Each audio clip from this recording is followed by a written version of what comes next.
Vijaya, Hello, ma'am. you can't see me? Let me see the meetings. I don't see you at Oh, right now. okay. Right. Hello, Dr. Uma. Hi. Hi, Good evening, Good to sir. see you, Manas. good evening. ठीक हूँ, आप कैसे हैं? ठीक हूँ भाई.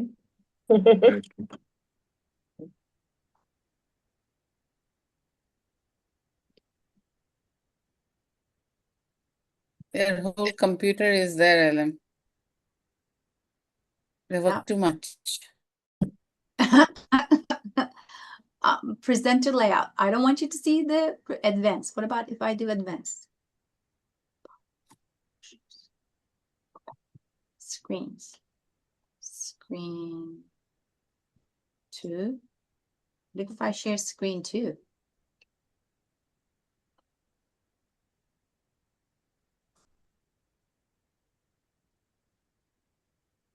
How about now? Yeah, correct. We are seeing only. Now we are seeing your. Are you seeing the subtitles? We can see the transcribe now. Yeah. I tried, but it doesn't. Yeah. It Are you doesn't able to see give- your transcription? We can see. I am able to see my transcription. Now we, How about yeah, now it's fine. Now it's better. Now it's Okay. absolutely Figure fine. it out. I need to share the other screen. Perfect. Okay. Okay, now you can de-share probably. So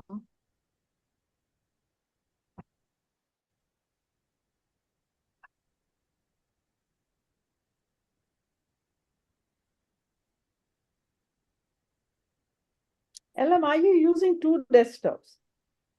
yes, ma'am. That's why it is happening, right? Yeah, I was sharing screen 1. Now You I are share sharing screen 2. the slave screen. You should share Yes. the main Yes, screen. I figured it out. Hmm. That was easy. Thanks for bearing with me.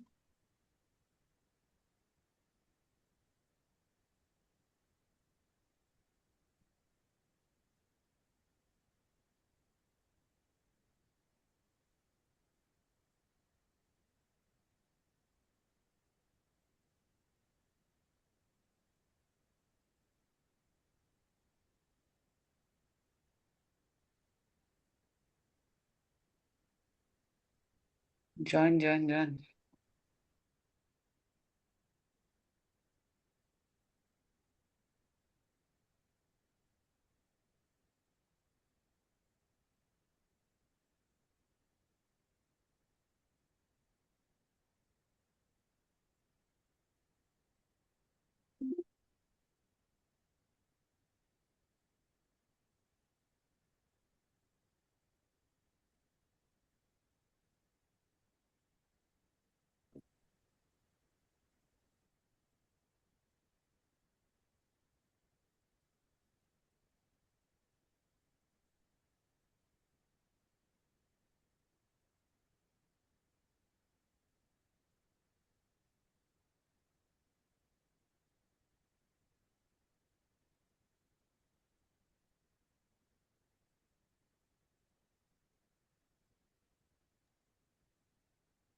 Hi, Chanda.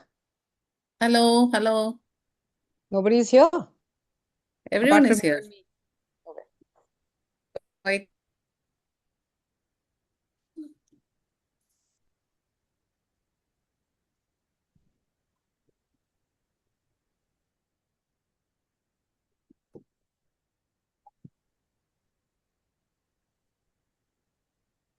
But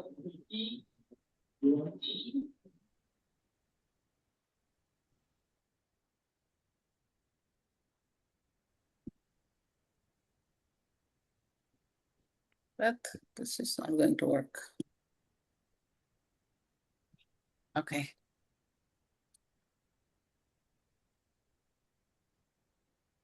Dr. Paritosh, are you here? Yeah, I'm here very much. Yeah. Okay, then we'll start, right? Yeah, absolutely. Yeah. It's already there are 20 people. Dr. Sridhar has also come, so I think we'll start. Hi, Good evening, sir. congratulations. Thank you. Same to you. Thank you. So today we'll just start with the customary Vince's webinar, which has been started being a regular features in the last 4 years. And before that, of course, the whole concept was laid down in 2016. And since then, something other is being done. We have essentially 3 programs throughout the year. One is the Young Neurosurgeons program. The other is the exclusive INSEE program during the annual conference of Neurological Society of India. And then we also have this webinar, which is done in the memory of Professor T.S. Kanaka, who was the first women neurosurgeon of Asia. And today is her birthday, and that's how the NSI has decided to celebrate this day as Women in Neurosurgery Day. And that's how we honor her by doing a webinar every year.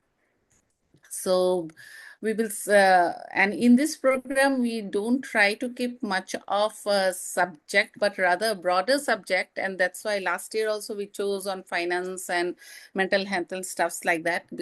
And this time also we chose a little bit of things which are going around the world with global neurosurgery, then leadership skills, as well as cyber hygiene. I think there are a lot of cyber attacks happening, and keeping in view of all these things, the program has been crafted. Before we start the program, I would like to ask our President of Neurological of Society of India, Dr. Krish Sridhar sir, to say a few words. Thank you, Suchanda. It is indeed a great pleasure to be here on this day, which is a very, very special day. Today is the birthday of Professor T.S. Kanaka. As you mentioned, she was the first woman neurosurgeon of Asia, not only India, but of Asia. And she was a person who I think embodies what all neurosurgeons should be like. She was a fighter, a very resilient neurosurgeon and innovator.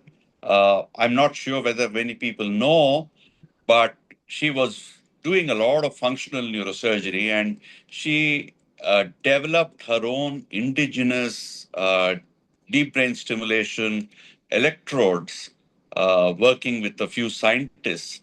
And she used that for cerebellar stimulation for spasticity. And she's done a lot of work like that in functional neurosurgery, other than other things. And she was a great person. Once she retired, she started serving public and society. She started a free camp and clinic, which still runs in her name.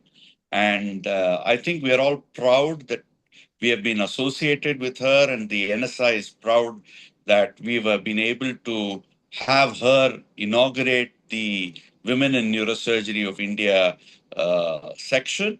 And now we are commemorating her birthday in this wonderful manner.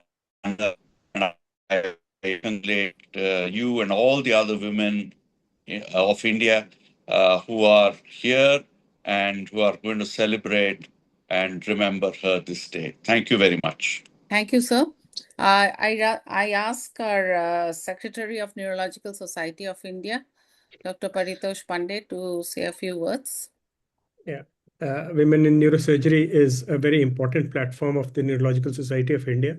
And as more and more women um, are joining the neurosurgery folks, as most of us know that almost 20% of the new joinees have now become women, and this is something that is very, very heartening. And when we have a women in neurosurgery section, we don't really have intention to show that they are separate. They are very much part of the entire NSI. But as every section has their own challenges and have their own concerns, so this is done and have their own icons to celebrate. So in that sense, the Women in Neurosurgery provides a good platform and excellently run by Suchanda for the last year. And Dr. Kanaka, as Dr. Sridhar has already said, has been an icon for all of us. So it's with great pride that I congratulate Suchanda and all her team that she's doing this WINSI program. Thank you. Before we go into the program as such, I request our past President, Neurological Society of India, Professor Manas sir, to speak a few words. I think I don't see him. Anyway, we'll get him once he's here. So we'll just go into the program now. And Dr. Kanaka has shown the way of women in neurosurgery in India as well as in Asia, she being the first one. And I will tell you that the number, as Dr. Paritosh has said, is increasing significantly now. In 2018, when we tried to find out how many was there, it was not even 100. It was somewhere between 80 to 90. And today on this day, we are somewhere, as of, I have an official count of 235, but I am sure many are not there in a informal group. So it will be, along with the rest, it will be somewhere around 235. So we can see how the growth is happening. And it's very heartening to see so many girls are joining now neurosurgery. So without further delay, I would like Dr. Mariam, are you here? Dr. Mariam, to introduce Yes, our ma'am. first speaker, which is Dr. Elem Ojal, and she's Dr. Mariam will be introducing, and she'll be talking about global neurosurgery. Elem goes on going around the world and teaching neurosurgery in many low middle income countries, and she's really contributing to the world that way. Dr. Mariam, can you introduce Dr. Elem, please? Good evening, everyone. It is my pleasure to introduce our first speaker today, Dr. Elim Ojal. Dr. Ojal is a pediatric neurosurgeon and professor of neurosurgery at the University of Arkansas for Medical Sciences and Arkansas Children's Hospital, USA. She completed her neurosurgical residency in 2010 at Yale University, followed by a pediatric neurosurgery fellowship in 2011 at British Columbia Children's Hospital, Canada. She is a passionate advocate for global child health, healthcare equity, and medical education. She is also actively involved in clinical research, quality improvement, and international collaborations. She currently serves as Director of Global Child Health and has contributed her expertise in resource-limited and conflict settings while mentoring young neurosurgeons. She is also an executive board member of several national and international medical organizations. Today, she will be speaking on global perspective in neurosurgery, advocacy, and education. Over to you, Dr. Ojal. Thank you so much. Good afternoon to all of you from United States, Little Rock, Arkansas. I am very honored to be here, and thank you to the organizing committee, and thank you to my dear friend Suchanda, who's been a great companion for all these years since we met in 2010 and 11 in Vancouver. We spent a lot of time together there. Is it okay if I start sharing my screen? Please go ahead. Good. Share screen 2. We decided, right? And then we're going to go to, can you see it well now? Yes, Alam.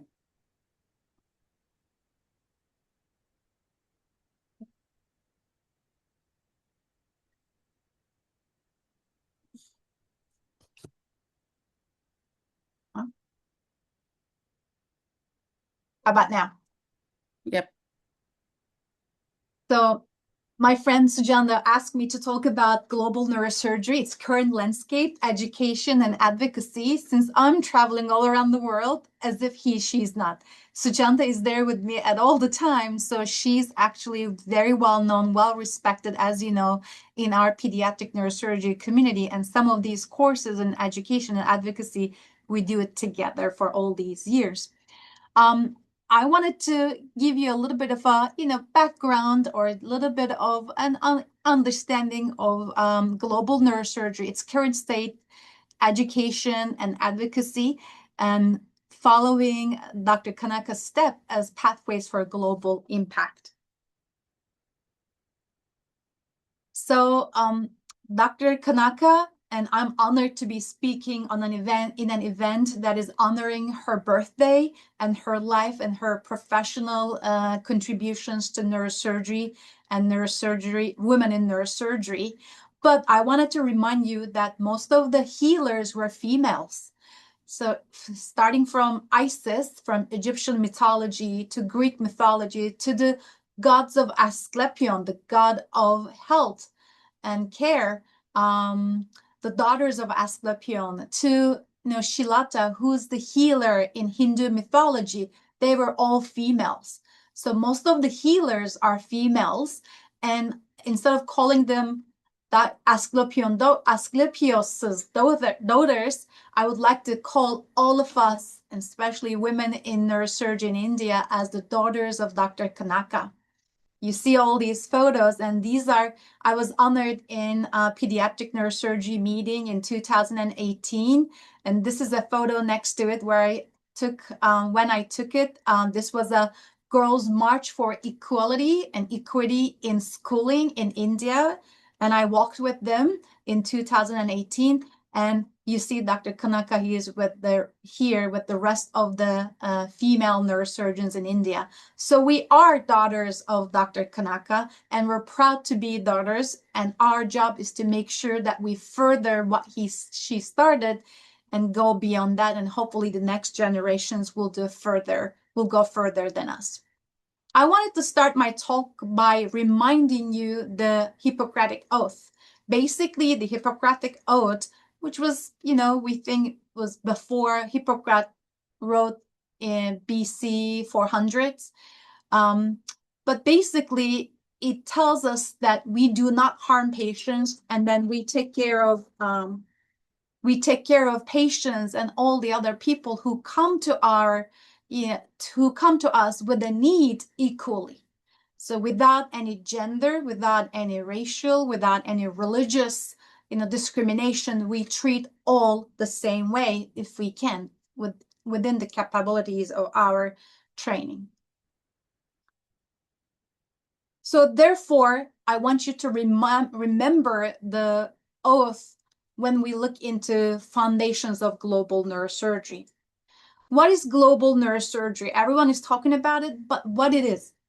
It is actually working towards equitable access to safe, timely, and affordable neurosurgical care to all around the globe. It arose from recognizing that neurosurgical disease drives a major morbidity and mortality to the communities, but it was like very, underestimated all of these years until it was 2010, and more so in 2015, the surgical diseases was not a part of the global health agenda, especially at the WHO level. However, after the 2010s, it is recognized as an important part of the healthcare system. It was all about communicable diseases such as malaria, infections, HIV around the world, but surgical diseases were not given the equal importance that the communicable diseases were getting until 2010. It matters because it is a human right to have access to safe surgery in a timely manner. Therefore, it matters. There's a large unmet need for surgical care worldwide, and global neurosurgery is a little part of that, but surgery itself, including anesthesia, obstetric care, trauma care, surgical care, is important. It aligns also with the Lancet Commission of Global Neurosurgery, which was published in 2015, and the United Nations 2030 Sustainable Developmental Goals agenda. We're a little bit behind that agenda, but it is important as a part of health access, good health, and well-being, which is number 3 in that agenda. Therefore, it matters. It's a human right. Global burden of neurosurgical disease is beyond our imagination. It's a small part of the surgical disease, but it costs a lot to the healthcare systems, which now the healthcare systems are recognizing. It is a huge burden. It is mostly concentrated in the lower middle income countries, according to the World Bank classification. It's the major neurosurgical disease, the major and rising contributor to death and disability, with a disproportionate impact where systems and resources are limited. So high and middle income countries are doing okay, but the disease burden of neurosurgical pathologies is more in the lower middle income countries. The leading drivers of the harm and the leading drivers in the amongst the neurosurgical diseases are, as you might guess, traumatic brain injury, stroke, pediatric hydrocephalus, birth defects, spinal trauma, and degenerative spine disease, and maybe long-term disability with all of that. The access and gap requires urgent prioritization. According to the Lancet Commission's paper from 2015, there are about 5 billion people globally lack access to safe surgical care. It's more than half of the world's population. Lower middle income countries bear most of the unmet surgical needs. Surgical conditions account for 30% of global disease burden. So it's not, as common as maybe communicable diseases, but it is a big burden with a lot of financial cost. And workforce density, including neurosurgery, is a critical determinant of access to care. Surgery is cost-effective and economically transformative when compared to not treating these diseases and when calculating lifelong disabilities, loss of life, loss of work in an economic sense, loss of productivity in those communities. It is a big burden economically. Treating a surgical disease costs less than taking the burden of not treating it for an entire lifespan of a person. So in 2015, there were about 143 million additional surgical procedures that needed to be addressed. Only 15% of them were neurosurgical. Still a small amount of the problem, but it's a big problem. Most of the patients, about 22.6 million, were affected by conditions such as injuries that affect the nervous system that require surgical care. A study published in 2019, despite the need, showed that the number of neurosurgeons worldwide was not more than 50,000. Overall neurosurgeon density, of course, ranged from 0 to 58.5% in some countries, and there were 33 countries with no neurosurgeons. So the global impact is very important, but we don't have neurosurgeons to take care of that, to take that burden either. So there is now one more country with a neurosurgeon, the first neurosurgeon, I think it's Burkina Faso. So that number fell from 33 to 32. In lower middle income countries, approximately by 2015 numbers, another 23,000 additional neurosurgeons are needed to deal with the case burdens. In Africa, there has to be at least 3,000 neurosurgeons by the year 2030, with another deficit of 5,000. But we're even not near that 3,000. So we will have a lot of work to do. How can we achieve health for all? As we said, it is a big problem. This neurosurgical problem is a small part of this, but again, it costs a lot. We can look at 5 domains when we look at global health and how we achieve health for all.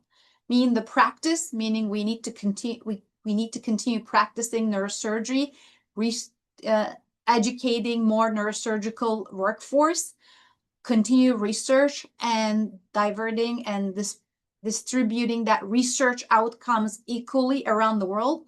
We'll need to continue advocacy at every level, starting in your own communities, hospitals, schools, healthcare systems. And of course, we need to work for health system strengthening at a higher level at the governmental levels as well. But the neurosurgical problem, it's not only one problem. Neurosurgery, as you know, is a specialty where you need other essential collaborators and co-workers. And I cannot do a surgery on my own. I need an anesthesiologist. I need my nurse. I need my post-operative care team. I need my intensive care unit team. I need a team to make it happen.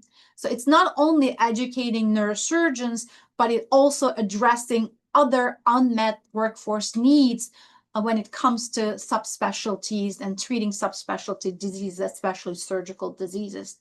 Of course, there are a lot of workforce disparities. In North America, we have 5 to 6 neurosurgeons per 1 million population. In Africa, it's less than 1 neurosurgeon per 1 million in most of the countries. In South Asia, it's about 1 neurosurgeon per 1 million population. So unfortunately, the higher middle income countries educate the most amount of neurosurgeons with the neurosurgical collaborators and other team members. Where it comes to lower middle income countries, our education lags behind as well. There's a good paper from our friend Mike Devon from 2019 looking at global neurosurgery capacity, and we're way behind in 10 years, 11 years. We have not made a huge progress when you look at the numbers and the new reports that come out into 2025. We have to train the teams locally. We need to enable task sharing where it's appropriate. We need to incentivize retention in underserved areas. We need to partner with our collaborators and government officials to be able to bring the capacity up to optimal. Of course, as we said, it's the broken chair, right? You see a table, a surgical table. This is the surgical table that I have. This is the surgical instruments that I have when I go to Mongolia and operate. Where I'm in the United States, in my operating room here, my table is 3 times the size of this. So it's not only educating the people, but it's also trying to get infrastructure, equipment, and close the resource gaps in surgical care. I mean, we need a lot of resources, starting from an ICU bed, starting from anesthesia machines, or equipment to post-operative care and workforce, such as monitoring. Even a shunt becomes a big deal when you're in resource-limited settings. Of course, this has to be taken into consideration at the system level, not only at the local level. So it falls onto us to inform and give information and partner with our governments and ministries of health to gain access to more resources and financial capabilities. As I said, it's not a neurosurgical issue, it's a collaborative issue at every level. Health systems need to look into surgical care deeply because the need is unmet and there's a huge gap. In order to close this gap, we need to look at it as a holistic way. And neurosurgery needs to be embedded in the health systems. It has been historically under-prioritized because of reasons that it may be too costly, but it is not when comparing to some other diseases. It has to be embedded in the policy and the rules and regulations and laws of the healthcare and in governments. And it requires changing the systems, and it has to be a durable impact for generations to come. So we cannot do it alone. We need to go in it with a collaborative approach. As I said, education is very important, especially in the lower middle income settings. We need to be also innovating and partnering with everyone, all the state stakeholders, to be able to get our capacity up. Technology, and I'm sure we're going to talk about this later on, is very important. We need to figure out how we share the technology with the rest of the globe where we create it. It shouldn't stay where the technology is created. It should be diversified and distributed around the world equally. We need to share our research and academic development, and we need to do that very ethically and advocating for patients first, and then our next generation of healthcare providers and healthcare communities. Advocacy has taken up has taken a little bit of a speed over the course of the last 10 years since the World Health Organization decided to emphasize trauma, surgery, obstetric, and surgical care. We, as the neurosurgical communities, as Suchanda knows, partnered with some other non-neurosurgical stakeholders to advocate, and we achieved a few things, but we should continue to advocate for our patients. It's not advocating for neurosurgery. We need to keep in our minds that we're advocating for our communities, for our patients. Over the course of the last 5 years, we were able to achieve a few things, such as passing a resolution through World Health Assembly for birth defects and folic acid fortification, and India is in the forefront of fortification with salt and fortification with flour, folic acid fortification, and other micronutrient fortifications. We're working on a global coalition for traumatic brain injury. There are coalitions and advocacy efforts for childhood cancer as well as epilepsy. Certainly, while we're doing all of this, we should stick with our ethical principles and equity, which is also what Dr. Kanaka has strived all her life. It's also not only gender equity, but it's also equity in every aspect of our communities. We should address gender disparities in training, support underserved regions, ensure collaborations that are mutually beneficial to all of us. It should not be one directional learning. It should be bi-directional learning from every aspect. It should, I think we should deviate from short-term missions to ethical partnerships with sustainable goals and treat the locals in their own environment rather than losing workforce capacity to higher middle income countries. As yes, oneness is divine principles of Hinduism. Please correct me if I'm wrong, but we should be thinking as one when we look into healthcare access and healthcare equity. Of course, future directions are many. Technology will help. Maybe AI will help with distributing all the wealth from higher income countries to everywhere around the world. We need to invest in people and partnerships. We need to build accountable data and share our data with whoever needs it. And then we need to leverage technology. With all, I'd like to thank you for having me over here. I wanted to give you a little bit of an update. Maybe it was a little bit scattered, but thank you so much for listening. I'll be happy to take questions if we have more time. Thanks. Thank you, Ellen.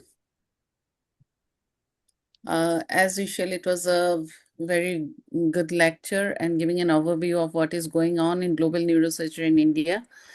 And knowing you come working in the worst of circumstances in Mongolia and Indonesia, which I'm aware of, I'm sure your talk will inspire many of the neurosurgeons in India to take up this field as well. And I know in a situation at that present time when, we are so challenged in every way, I think we'll require more and more of collaborative effort to help the people who are in need. So the whole idea was to stimulate our young girls and boys here who are listening to you to make a collective effort to contribute in global neurosurgery, which I think the world is shrinking and we need more and more, and resource allocation in various parts of the world. Very true. But I want everyone to use global neurosurgery, the term global neurosurgery, very carefully. I think you cannot do global neurosurgery without looking at your background, right?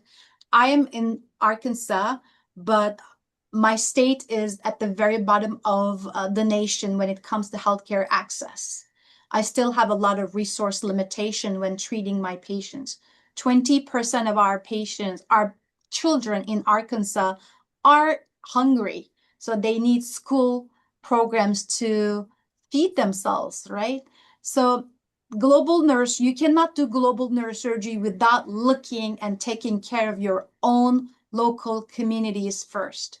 And that is also global neurosurgery because you're trying to bring access, healthcare equity, and a little bit more elevation to your own community. So that's also global health.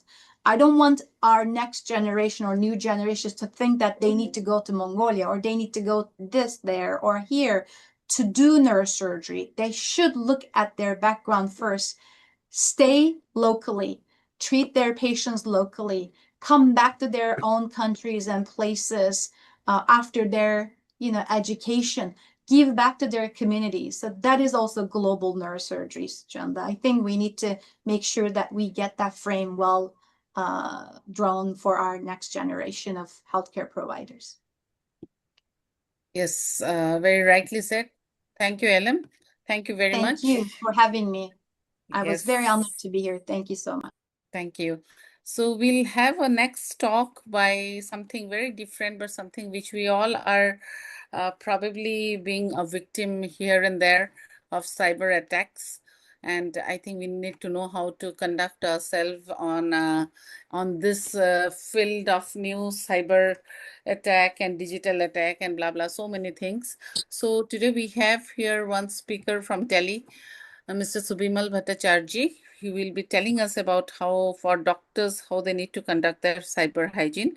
And before that, we would request Dr. Bhavna, who is a very new assistant professor of neurosurgery, and she will be introducing Mr. Subimal Bhattacharjee. So over to you, Bhavna. Yes, ma'am. Thank you, ma'am. Good evening, everyone. Mr. Subimal Bhattacharjee is an Indian-based policy advisor on cyber and technology issues. He's the treasurer and head of critical and emerging technology division at SHARE, a policy advisory think tank based out of Guwahati in India. He's a member of the editorial board of Cyber Journal of Chatham House, London. He was a visiting scholar and now a collaborator at Austrian Workshop, Indiana University, Bloomington, USA. Mr. Bhattacharjee holds a master's in science in mathematics from the University of Delhi and a graduate degree in law from Maharishi University of Information Technology, Lucknow, India. He has completed the certificate courses on data science and machine learning, making data-driven decisions from MIT's College of Computing USA and data analytics for criminal justice system from Indian Institute of Technology, Kanpur. Mr. Bhattacharjee has been the country head of the US Defense and the Security Corporation General Dynamics in India. He has been an expert for UN panels and also a member of the Research Advisory Network under the Global Commission on Internet Governance for 2 years from 2014 to 16. He was also a former governing body member of Assam Don Bosco University in Guwahati, India, and an independent director at Centrum Capital Limited. Mr. Bhattacharjee is a renowned speaker, columnist, and a television commentator on strategic cybersecurity, national security, data security, and critical and emerging technologies. He's a regular writer for the Indian Express, the Economic Times, the Assam Tribune, and the Quint, besides vernacular dailies in India, and has up to more than 800 publications and 500 television appearances. He referees research papers for the Manohar Parrikar Institute of Defense Studies and Analysis in New Delhi. As a passion, Mr. Bhattacharjee also directs and produces documentary films pertaining to history and has produced the award-winning documentary Memories of a Forgotten War on the Second World War in Northeast India.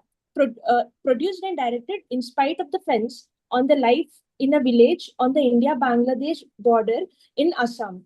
His documentary, Netaji at 125, released in March 2022, has got honorable mention in 5 of the top short film festivals across the world.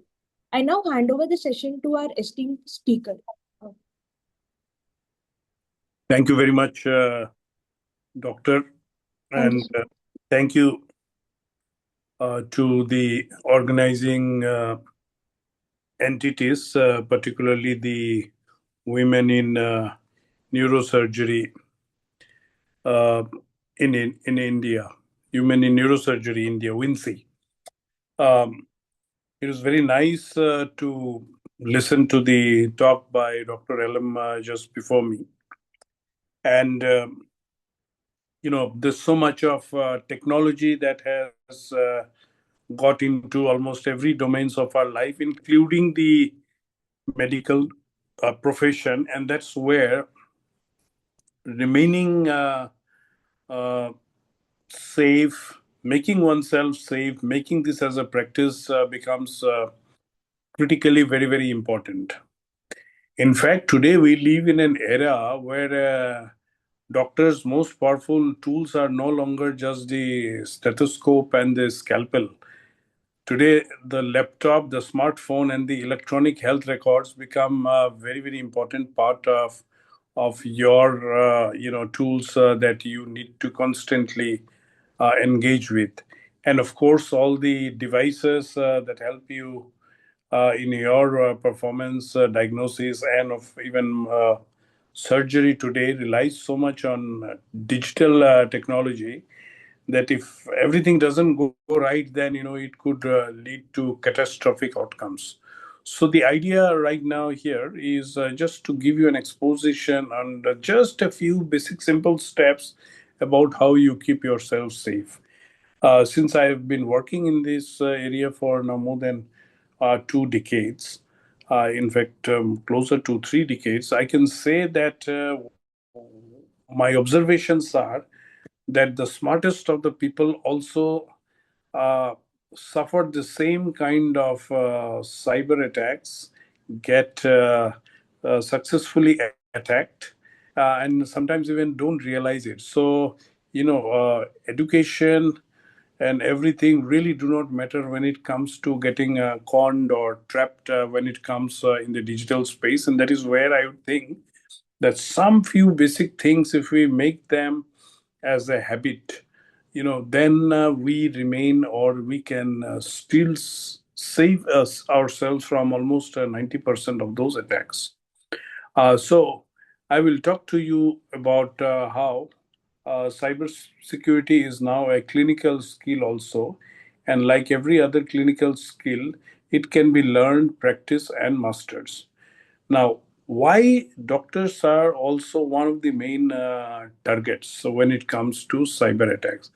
20 years back, the nature of attacks were different. Today, it is completely different. And with the usage of artificial intelligence, in generating deep fakes, in which are almost real, that has made the problem far much more complex than we can realize. It is not only for people who are not dealing with it, it is for even people who are actually professionally working with data and cybersecurity, who themselves also get foxed by such a thing. Hence, what is a reality is that healthcare is one of the most targeted sectors for cyber attacks in the world, and a single patient record on the dark web is worth up to 10 times, more than a stolen credit card number. I think it was about 3 years back when the AIMS was attacked with a massive cyber attack, and for more than a couple of months, much of these services were still not in place. Now, what happens immediately? You realize that one, your data is stolen, the health records, which are actually your private records.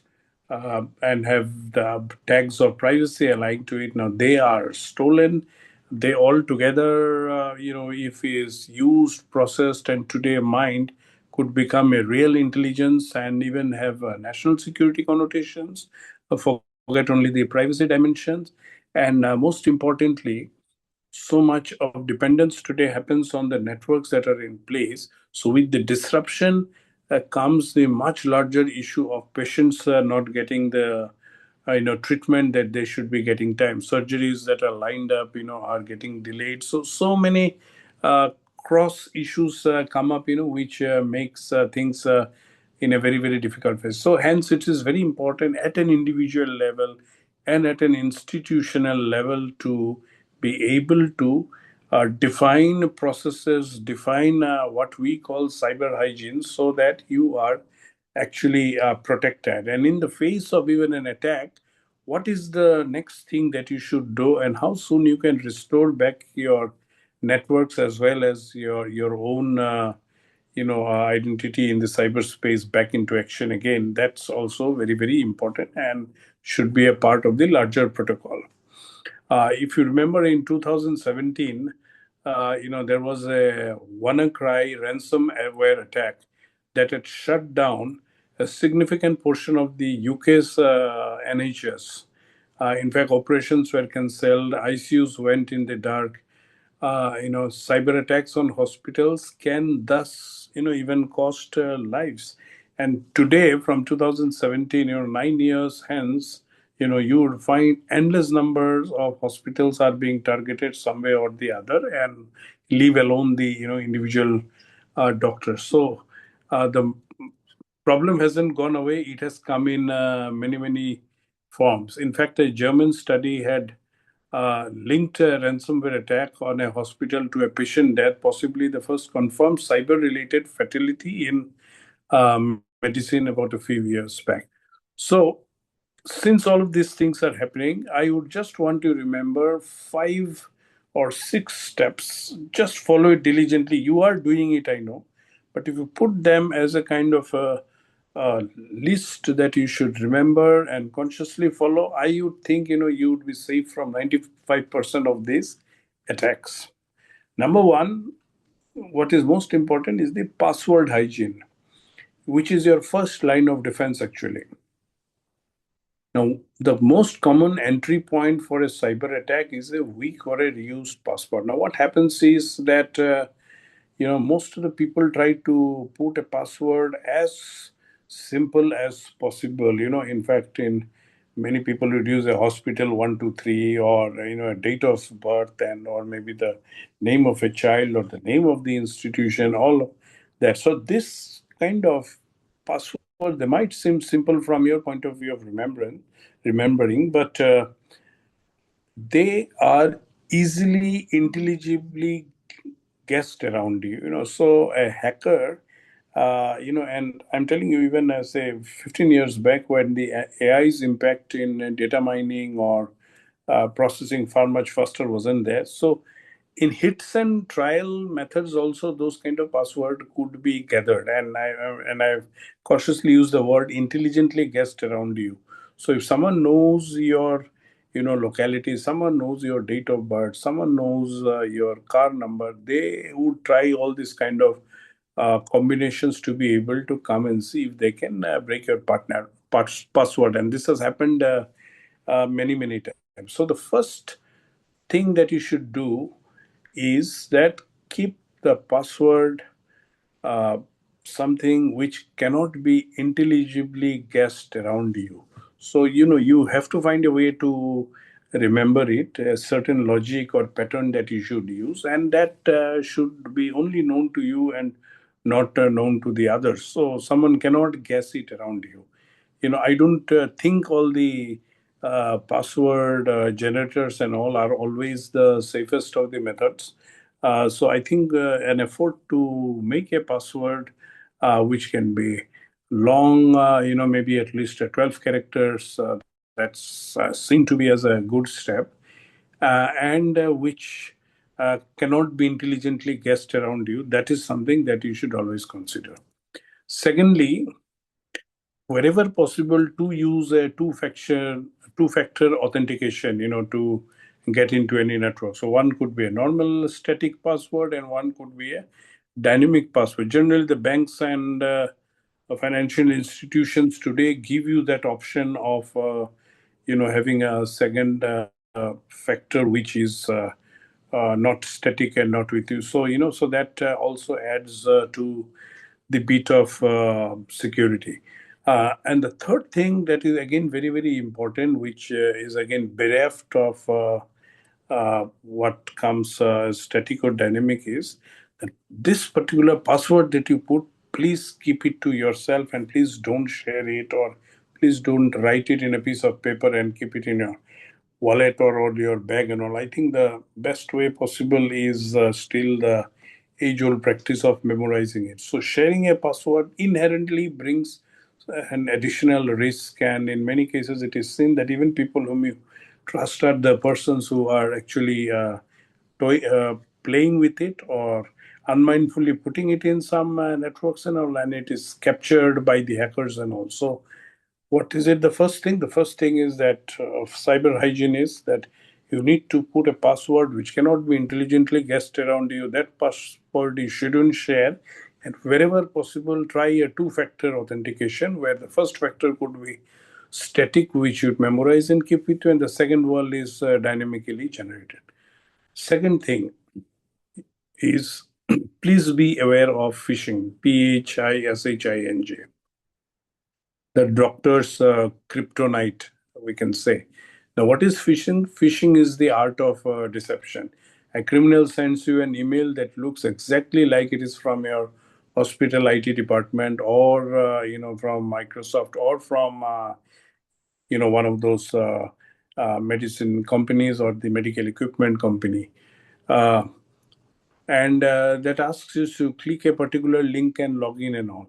Now, you should never ever fall into that trap. The moment you click, and enter your credentials, you have handed the keys to, some stranger or a hacker who would immediately try and use that to get into your networks and then start taking away, money and all by doing false transactions. There are plenty of cases that happen today, and educated people like us are one of the biggest prey to such kind of phishing attacks that happen. In fact, in many cases, I have personally also come across where phishing attacks against doctors are highly personalized.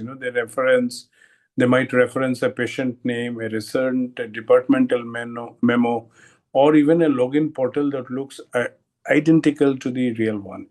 In fact, the telltale signs are very subtle. A slightly misspelled domain name, or a sense of urgency, or a request to bypass normal procedure. Now, these things are very deliberately done. Social engineering is applied to the highest degree by these hackers and all. And very many times in our busy schedules and all, we sometimes miss this and try and believe that it has come from a right source and fall in the trap.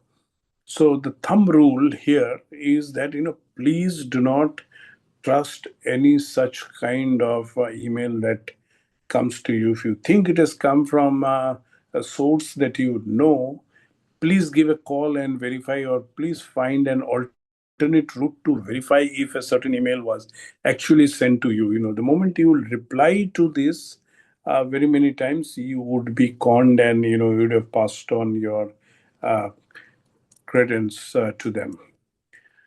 Third point that you should note is that you should secure your devices.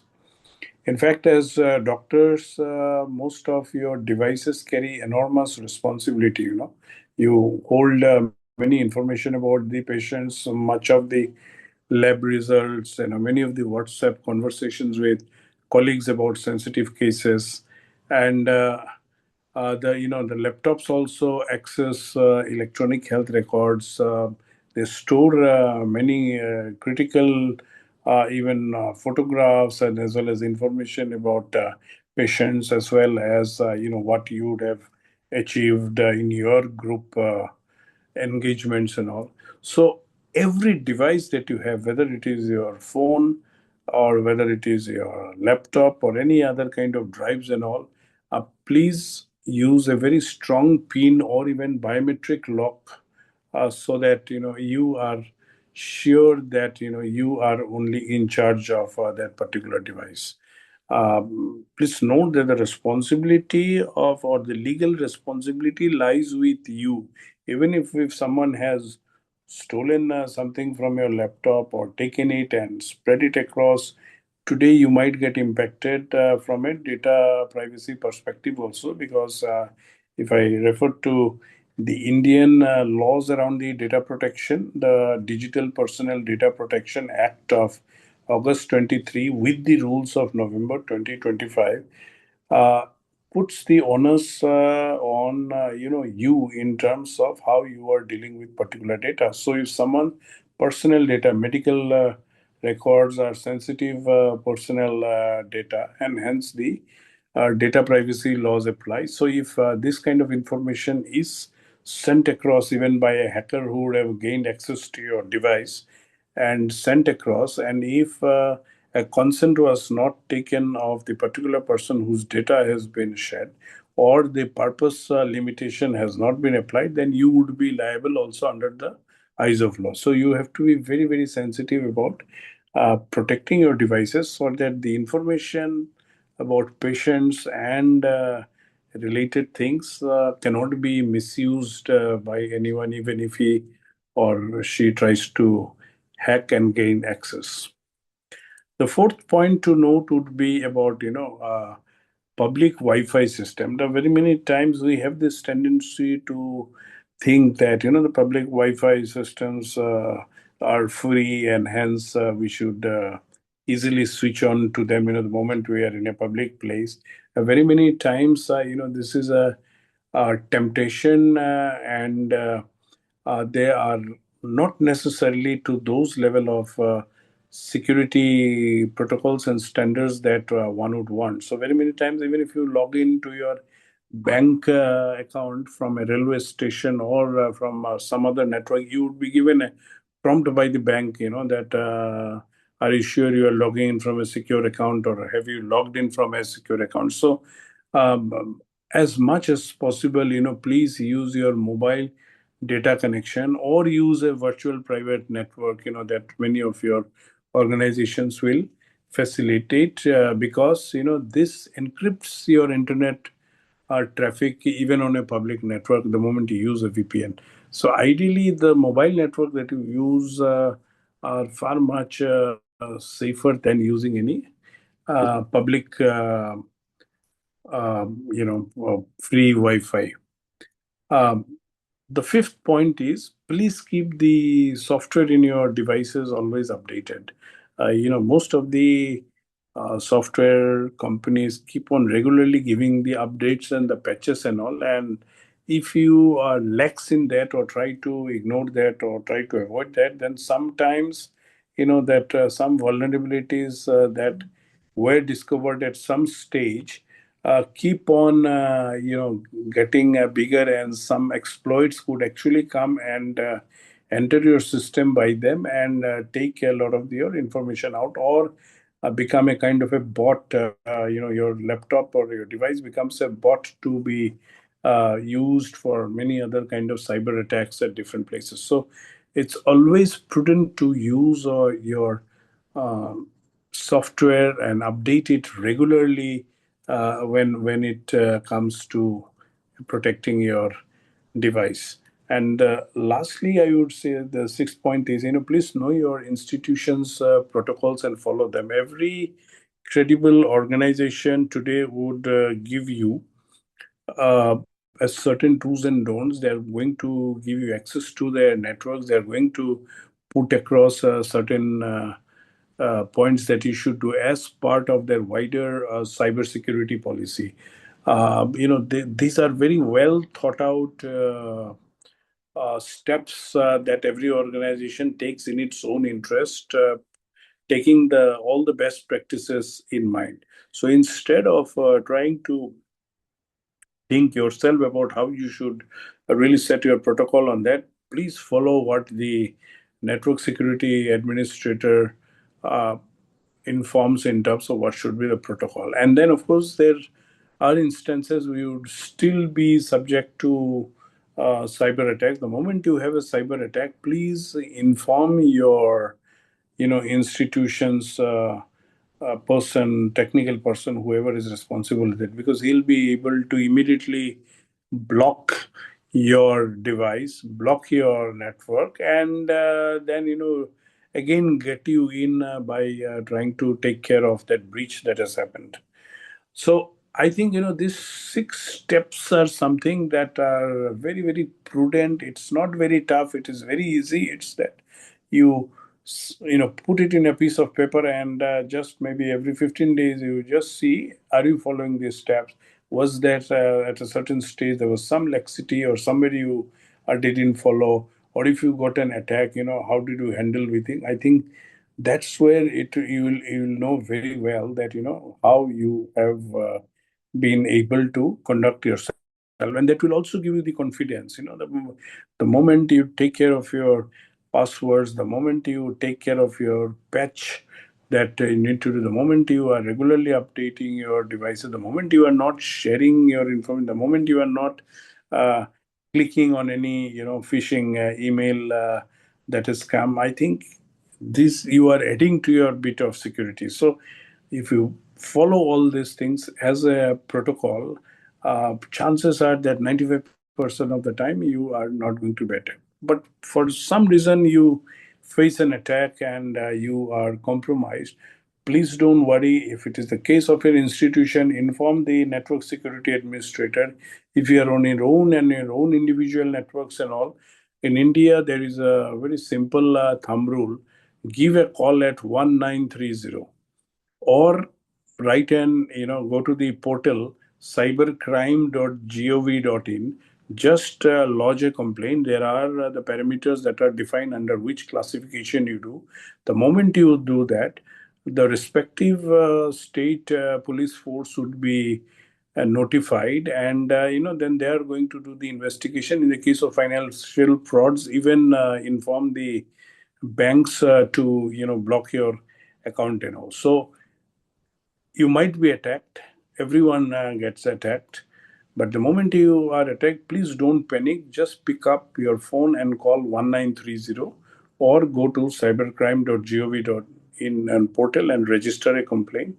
And then, of course, you consult whoever is your tech expert or network security provider, and he'll again restore your system back. And the portals, whether it is for a bank, whether it is for a social media like a Facebook or a Twitter or something, they are the ones also who are going to also take action at their end, because now under the laws here in India, under the Information Technology Act and all the related laws, everyone have to take action in a time-bound manner when a reference is made to them about cyber attacks and all.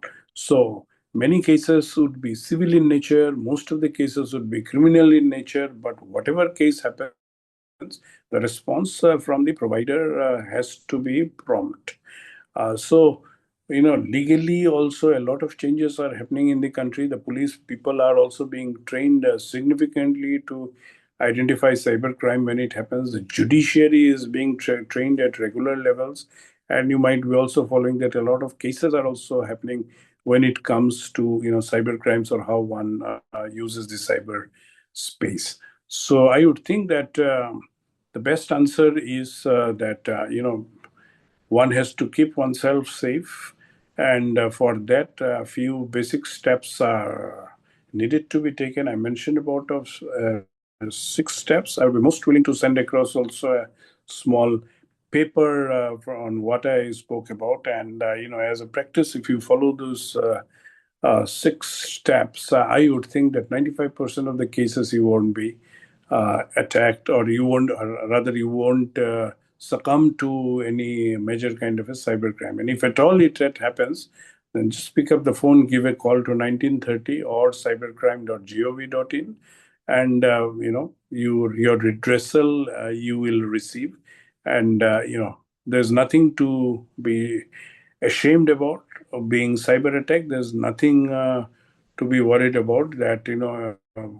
Anytime you log in, you will be cyber attacked. So you have to build your own protocol to keep yourself safe. I don't need to repeat this again and again. I know you give an advice, or you give the advice to all of your patients about how do they take care of themselves, and how do they keep themselves healthy and safe. Thank you very much.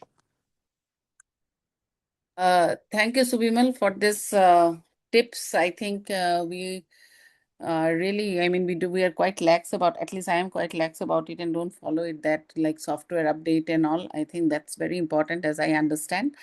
Will thank you very much for giving this information, because we are busy in our own field and we really don't look into all those things so seriously. And I think we need to be more serious about it. So once again, thank you. Now we'll move to our third speaker, and that's also a very interesting topic, and that's about leadership skills. And it's none other than our very senior neurosurgeon, Professor Uma Nambiar. And to introduce here, we have our resident Dr. Lalitya, who will be introducing Uma ma'am before she commences on her speech. Over to you, Lalitya. Thank you, ma'am. Dr. Uma Nambiya ma'am, a trained neurosurgeon at healthcare administrator with over 40 years in the healthcare industry, an alumnus of Armed Forces Medical College, Pune, Sri Chitra Tirunal Institute, Trivandrum, and Faculty of Management Studies at Delhi in India, and exposure at Beit Israel Institute for Neurology and Neurosurgery at New York, and Neck Enfant Malade at Paris. She has worked across different hospitals in India and Africa as a surgical neuro-oncologist, as well as in CMO roles in leading corporate hospitals in India.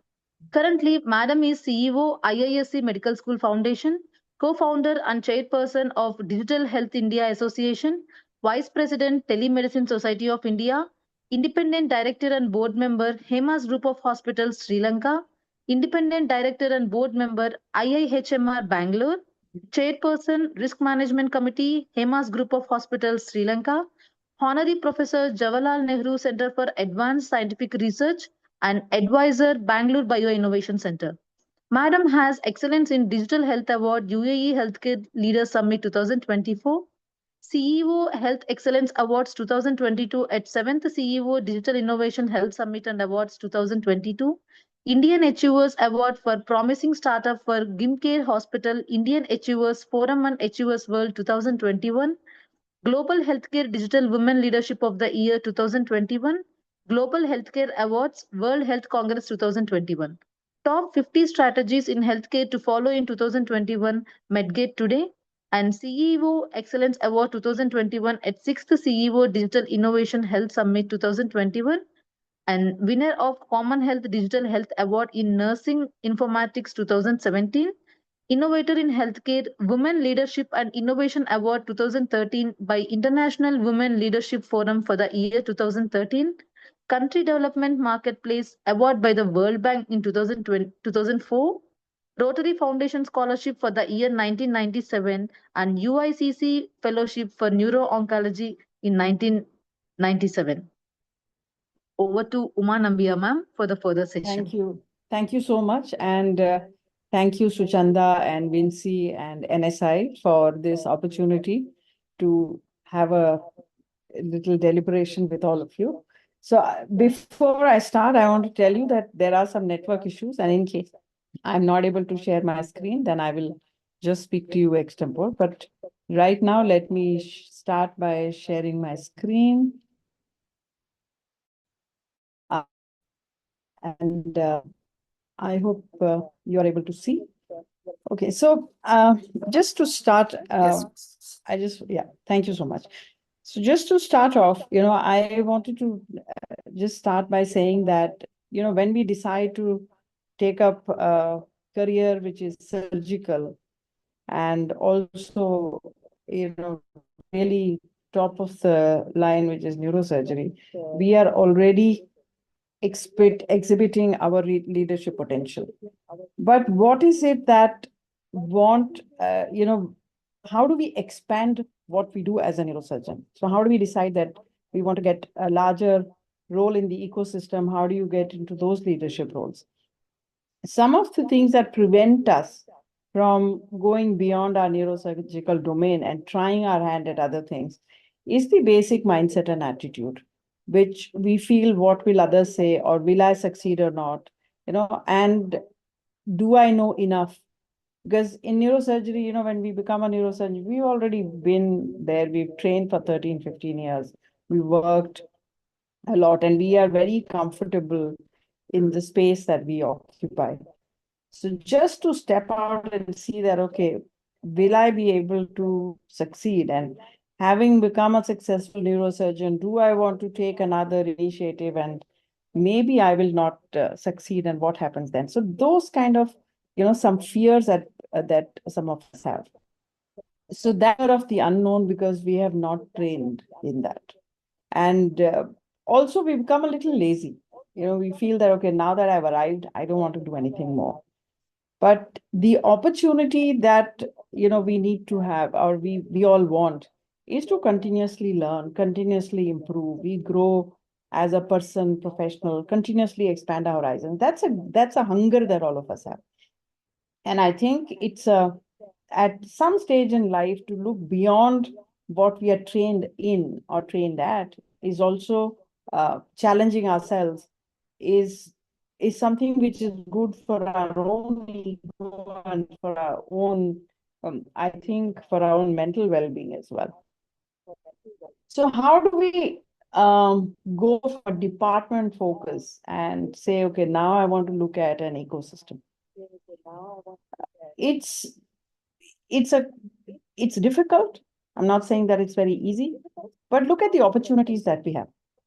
Beyond a certain stage in neurosurgery, you find that you're doing the same thing over and over again. If you don't have other challenges, you start feeling, like limited by your own work. So what are the things that we can do? We can take other responsibilities, which can be medical focus, like medical director, medical superintendent, leadership in medical audits and things like that. We can also do technology focused roles, which is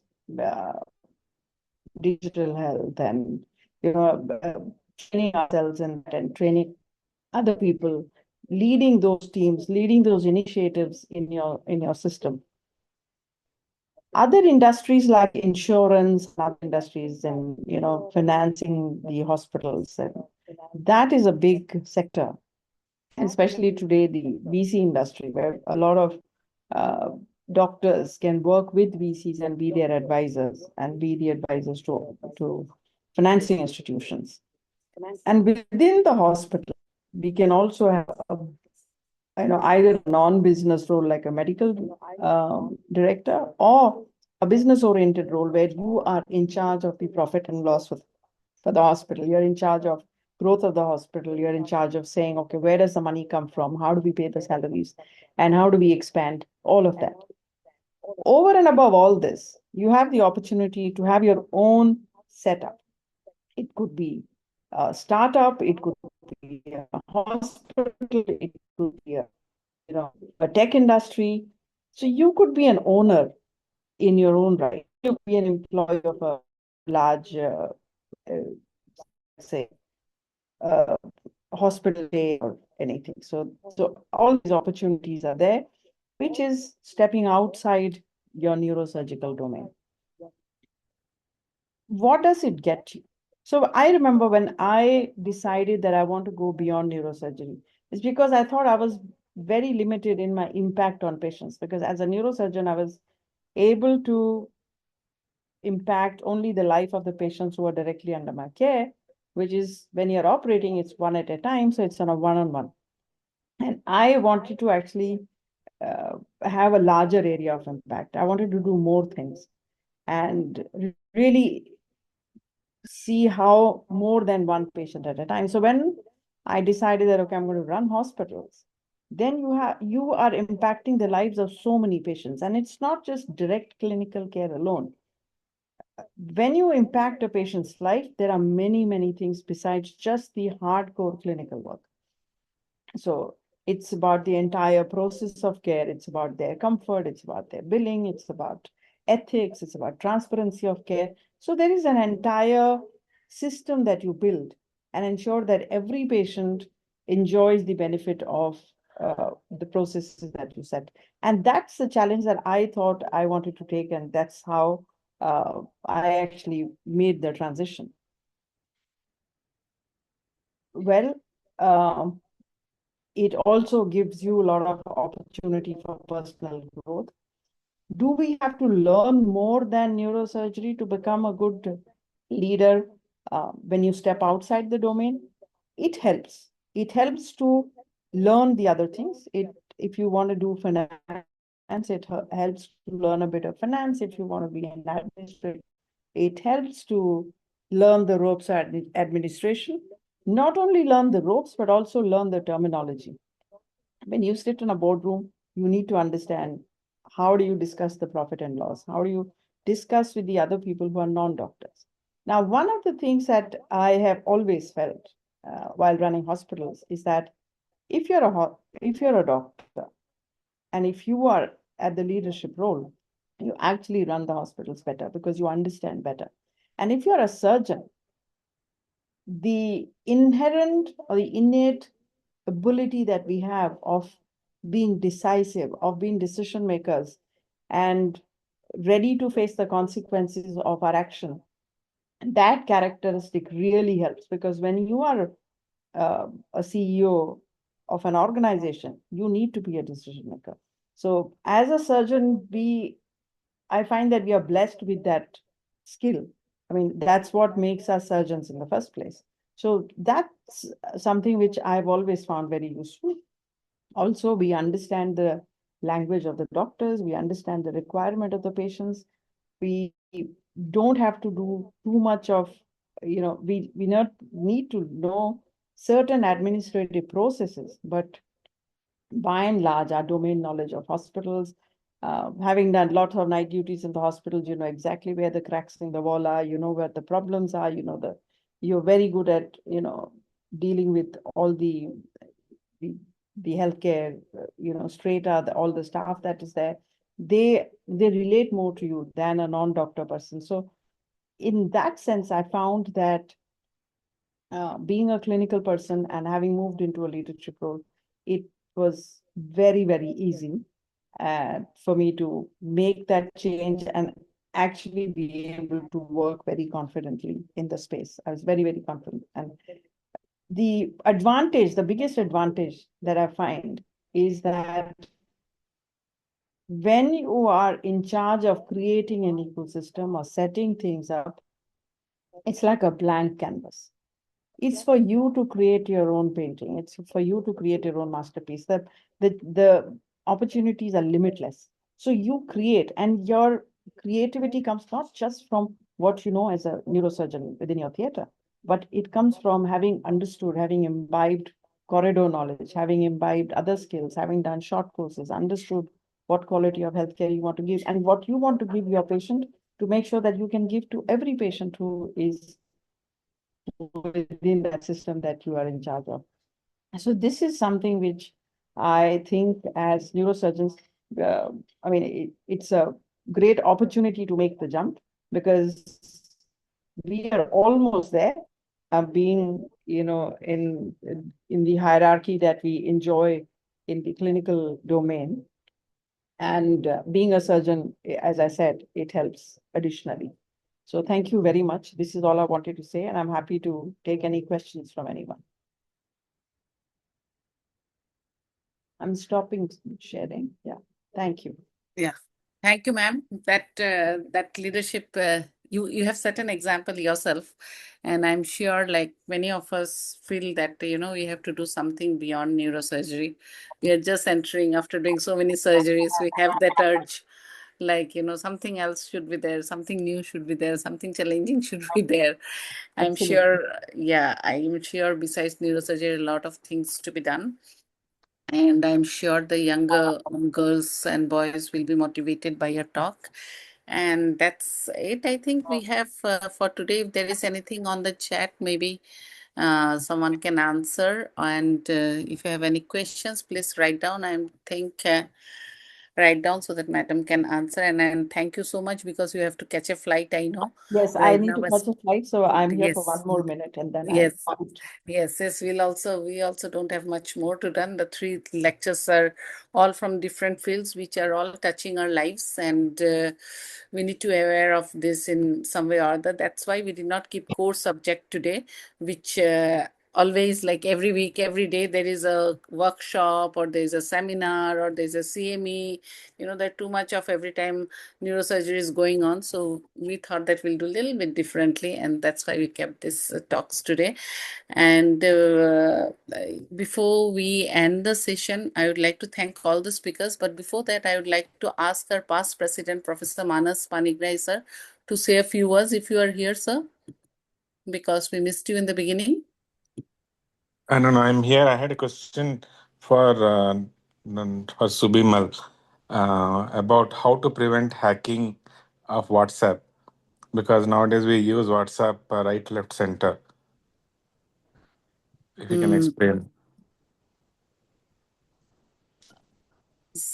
Swimal, you are here? Hello? I don't see. I think the answer is there in the chat given. I have just read it, but I am not seeing. Yeah, it's there in chat. Yeah. Maybe got disconnected. I don't know, whatever. I'm not seeing, but So it's there Uma in the Nambia, chat. can I ask a question to Uma Nambia? Is there or she's left? She left. Okay. So a few words from you, answer, and then we'll get the concluding. Is Dr. Uma Nambia there? No, I think she was. She just left. Yeah. Thank you. Thank you, Suchana, for organizing topics which are away from neurosurgery. And it was quite stimulating to know how to protect our day-to-day activity in all the digital devices, and how to get stimulated to be part of the management by Dr. Uma Nambiar, and how to contribute to global health. The best part of Dr. LM was that you don't have to go out of your place to contribute to global health. Look around and contribute. Look around, look at the deficiency, what is happening in your own country, and then find a place where we can contribute. That's what I had to say. If Parithos can conclude the session. Yeah. Before I ask Paritosh, I can see Dr. Vijaya here. She is the niece of Kanaka Madam, and I think a word from you, Madam, before I ask Dr. Paritosh to say a word and conclude the program. Thanks a lot to you, Suchanda. You made it a great, program. This is a fourth year running. And new subjects like this, it's very illuminating. Thank you very much from the family and the foundation. I'm very happy to be here with you. Thank you, ma'am. So over to our secretary, Paritosh. Thank you, everyone. Thank you, the speakers and the audience.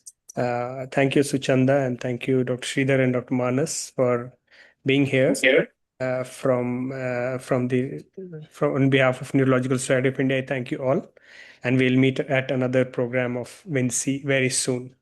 So with this, I hand over to Suchanda. And once again, thank you all the speakers. ALM, I know you are starting your OR very shortly. Dr. Uma has gone to catch a flight, and but not for School of Medicine, Peshawar. I can. You're hearing some news, it looks like, Elam. Oh. And and of course, Subimal, who has given us some tips about cyber security, how we need to keep ourselves safe. So with this, I'll end today's webinar. Good day, good night to everyone, and we'll catch up again very soon. So have a good time ahead, and thank you one and all for joining. Thank you. Jai Hind. Thank you so much. Bye-bye. Bye bye.